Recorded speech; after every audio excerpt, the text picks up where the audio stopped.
La Côte d'Ivoire a éliminé l'Algérie, 3-1, dans ce dernier match de poule au cours duquel on a pu apercevoir la grosse performance de Franck Kessié. La Côte d'Ivoire a remporté son duel contre l'Algérie ce jeudi 20 janvier 2022 au stade Japoma de Douala sur le score de 3-1. Les Ivoiriens étaient bien dans leurs crampons au cours de ce match décisif. Une grosse performance que les éléphants doivent à un jeu collectif.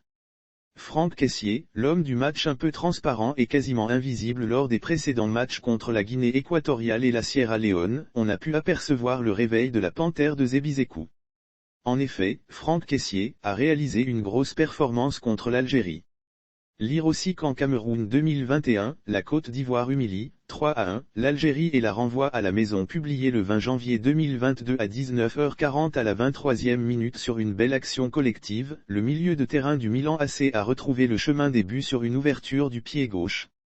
Un but qui donne confiance et assez de punch à ses coéquipiers qui en ont inscrit d'autres. Franck Kessié est plutôt congratulé. Outre son magnifique but, le milieu de terrain a su faire tourner le milieu. On l'a vu conserver le ballon quand il faut, temporiser, accélérer au bon moment, bref, il était sans reproche dans cette rencontre et c'est à juste titre qu'il a été désigné l'homme de ce match.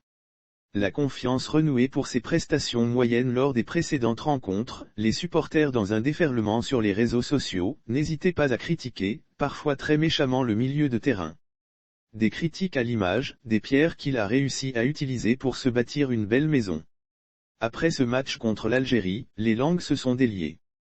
Franck Kessié est plutôt congratulé, trop fort, c'est le meilleur milieu de terrain du monde, il maîtrise le jeu, bravo champion, traduisent certains internautes sur la toile.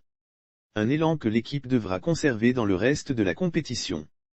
Avec 7 points, les éléphants conservent la tête de la poule E et se qualifient pour les huitièmes de finale.